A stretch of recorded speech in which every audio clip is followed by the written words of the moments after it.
女人正准备回房休息，突然看到女仆赤裸着身体，神色慌张地从卧室跑了出来。乔安娜一脸疑惑地推开门，只见丈夫神情自若地坐在床上，没有丝毫的愧疚与不安。她希望丈夫能给自己一个合理的解释，不料威廉却平静地告诉她，刚刚发生的一切与她无关。由于乔安娜的意外出现打断了威廉与女仆之间的欢愉，意犹未尽的威廉牵起她的手，亲吻着她的肌肤。尽管她的嘴唇因欲火中烧而变得滚烫，但乔安娜却仿佛置身于寒冷彻骨的冰窟之中。她不敢相信新婚的喜悦还未退尽，就发现了丈夫如此不堪的一面。不久前，当乔安娜得知自己即将嫁给德文郡公爵，她的心中充满了对爱情的无限期待与憧憬。尽管公爵比她年长9岁，而且她只是远远看到过他2次，但他俊朗的外表和优雅高贵的气质却令乔安娜一直难以忘怀。在伦敦，像公爵这样地位显赫的贵族屈指可数，几乎是每个少女梦寐以求的完美伴侣。虽然公爵看起来很严肃，一副拒人于千里之外的样子，但乔安娜却自信地认为，凭借自己出众的才华和美貌，一定可以让公爵爱上她。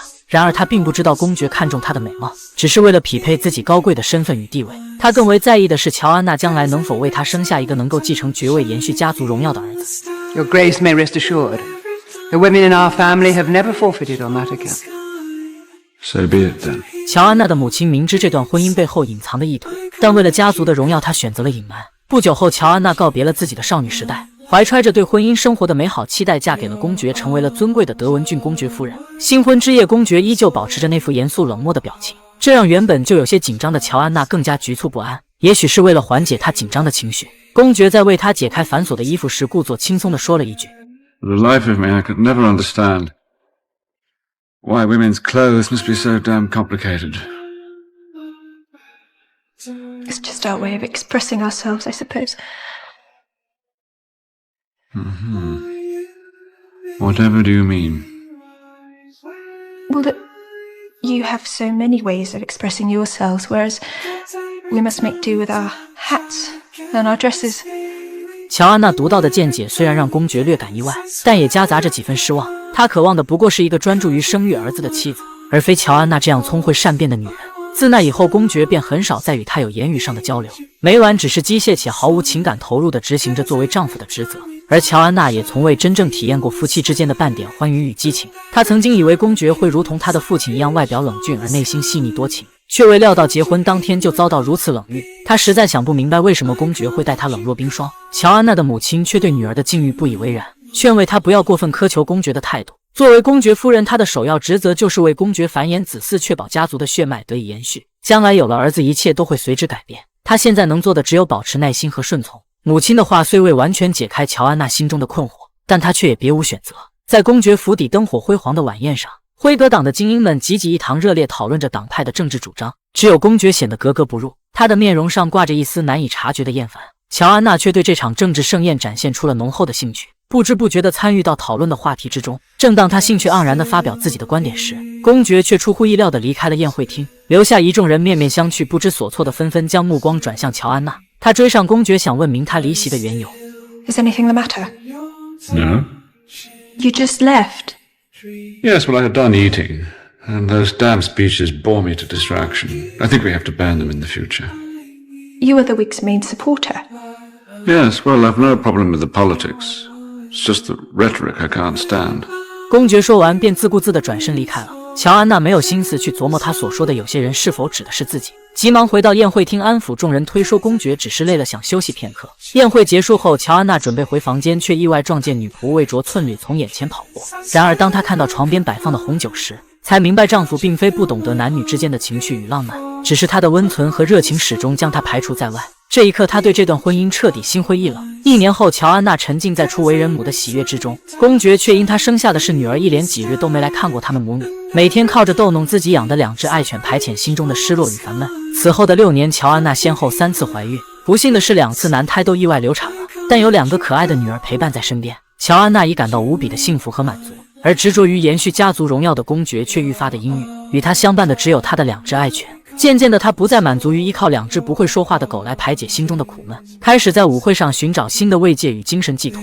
女人刚回到家，就看到2个仆人趴在客房门口偷听，随后里面隐约传来闺蜜那令人浮想联翩的低吟声。看到女主人回来，两人脸上闪过一丝惊慌。乔安娜心中疑惑重重，询问还有谁在贝斯的房间。两名仆人却不约而同选择了沉默和逃避。他们的反应让乔安娜断定客房内除了贝斯之外，必定还有她的丈夫。随着房间内此起彼伏的声音愈发清晰，那浓烈的暧昧气息仿佛随时会溢满房间，破门而出。这一刻，她的心被撕扯得粉碎。多年来的隐忍和顺从没有换来丈夫的温柔以待，反而是一次次变本加厉的伤害。晚上，公爵回到卧室，乔安娜的脸上早已泪痕斑驳。Of all the women in England, you had to throw yourself on her. I have never once objected to any of your affairs. I have raised Charlotte as my own daughter. I have one single thing of my own. What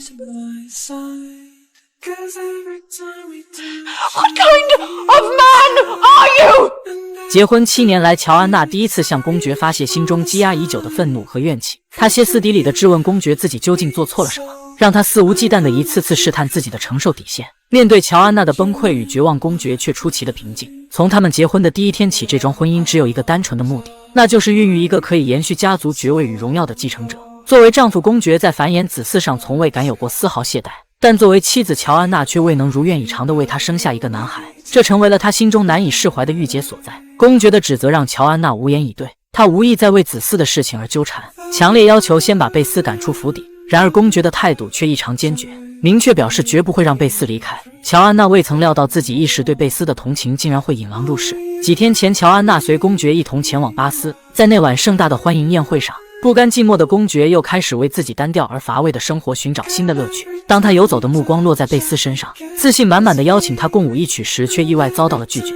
这一幕恰巧落入舞池中乔安娜的眼帘。对上流社会的贵妇们而言，能够受到公爵的邀请无疑是莫大的荣耀。贝斯的与众不同让他有些好奇，他带着几分欣赏和疑惑主动走向贝斯，与他攀谈起来。得知贝斯的丈夫正带着情人四处寻欢作乐，乔安娜突然与贝斯之间有了一种同病相怜的感觉，两人很快成了无话不谈的朋友。第二天，乔安娜带着孩子们游玩，又遇到了贝斯。贝斯不经意地转头露出了隐藏在发丝下的伤痕。乔安娜这才知道贝斯的处境远非表面那般风轻云淡。她的丈夫不仅经常打她，还将她赶了出来，不许她跟3个儿子见面。贝斯仅靠手里的一点积蓄租了一间简陋的屋子，今后的生活她不知该何去何从，也不知何时才能再跟孩子们相聚。贝斯的遭遇让乔安娜既同情又愤怒。面对贝斯生活的困境，作为朋友她不能坐视不理，于是她带着贝斯一起回到了伦敦。有了贝斯的陪伴，乔安娜那颗曾因公爵冷落而倍感孤寂的心仿佛找到了慰藉和依靠，两人的关系也因此变得愈加亲密。在一次观看戏剧表演后，乔安娜意外遇到了年少时的玩伴格雷。当年那个意气风发的少年，如今已是投身政治、心怀抱负的年轻人。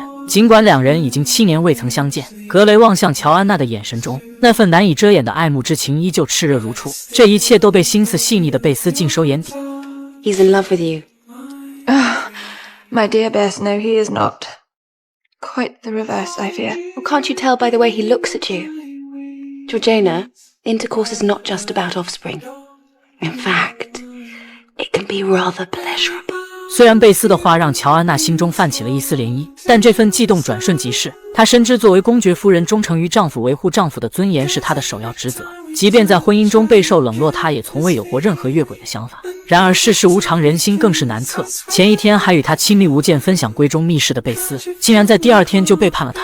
一直以来，乔安娜所坚守的信念在这一刻彻底崩塌。她歇斯底里的质问和愤怒反而招致公爵的厌恶。从这天开始，公爵搬去了贝斯的卧室。虽然贝斯满怀歉意地解释自己只有顺从公爵的心意，才有机会再次见到孩子们，但乔安娜已经无法再信任他，更不可能原谅他的背叛。然而当他看到贝斯与孩子们相聚时，心底却不禁涌现出一丝欣慰。随着3个男孩的到来，公爵原本刻板阴郁的脸上有了更多的笑容。他对男孩的偏爱和热情让乔安娜为自己的处境感到一阵落寞和悲哀。带着一颗伤痕累累的心，她来到了格雷的府邸。对婚姻的失望让她毫不犹豫地投入他的怀抱之中，这或许是她在孤独和无助中唯一能找到的一丝温暖与依靠。女人当着丈夫及其情妇的面坦言自己有了心上人，她可以接受丈夫的情妇带着她的3个孩子一同住在府邸，但作为交换条件，身为公爵的丈夫也应该接受她和格雷之间的感情。乔安娜以为这个交易公平合理，不想却引得公爵勃然大怒。结婚7年，身为公爵夫人的乔安娜没有生下继承家族荣耀的儿子，已经让公爵沦为伦敦上流社会的笑柄，现在竟然要将一顶绿帽子公然戴在他的头上。公爵的情妇贝斯试图为乔安娜求情，话没说完就被厉声打断。Are you his whore? No. I can't see why you'd mind. You have Bess and 3 boys. 3 boys. Do you think I can make those bastards my heirs? 当初公爵选择跟乔安娜结婚，不仅仅是因为她的美貌与公爵的身份相匹配，更是因为乔安娜的母亲曾经承诺过，他们家族中的女人从未在延续子嗣上有过任何闪失。可如今乔安娜非但没有生下儿子，还要让他接受她与其他男人的私情，如此荒谬的交换条件无疑是对他尊贵身份的莫大羞辱。而乔安娜的愤然离席彻底激怒了公爵，他紧随其后冲入卧室，将乔安娜推倒在床上，肆意宣泄着心中的不甘与愤怒。贝斯站在门外听着乔安娜的哀嚎，却无能为力。公爵临走时再次提醒他身为公爵夫人的责任。 Give me a son. Until then, stay here. Do as I say.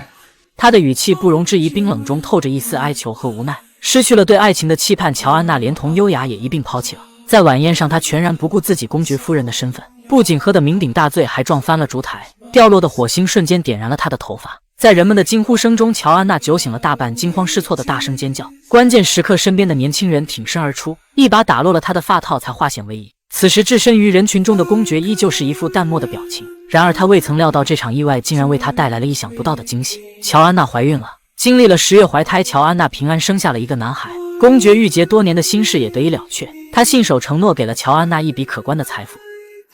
Success at last. Georgiana, I too abhor this whole thing. 乔安娜没有回应公爵，默默地转身离开了。几年来，从对婚姻的美好期待到最终的彻底绝望，公爵的冷漠早已将他的热情消磨殆尽。如今4个孩子成了他唯一的精神寄托。或许是出于对乔安娜的亏欠，几个月后，公爵将格雷从法兰西召回了伦敦。在贝斯的安排下，俩人才有了单独相处的机会。乔安娜第一次体会到贝斯曾经所说的乐趣和欢愉，让她几近枯萎的情感重新绽放。渐渐的，她不再满足于跟格雷偶尔的短暂相聚，提出要前往巴斯疗养一段时间，留下贝斯在伦敦陪伴公爵。自从有了继承人，公爵的心情明显好转，对乔安娜的态度也愈发宽容。他几乎未加思索便欣然答应。在巴斯，乔安娜度过了生命中最无拘无束、最为绚烂的一段时光。她的眼中时常闪烁着对爱情的向往和自信，每一天都充满了色彩与活力。但好景不长，关于她在巴斯的风流韵事就传到了伦敦。公爵带着他的母亲匆匆来到巴斯，趁着这件事还未登上报纸，要求乔安娜立刻返回伦敦。母亲也劝她要以家族的名誉为重，切勿因一时贪恋情欲而使整个家族蒙羞。 Gray loves me. So does William. Yes. I love you. How? In the way I understand love. 感受过爱情的甜蜜与自由的气息，乔安娜毅然决然地不愿再踏入那座孤寂无助的宅邸。她宁可离婚，放弃公爵夫人的身份，也要追寻自己期盼已久的幸福。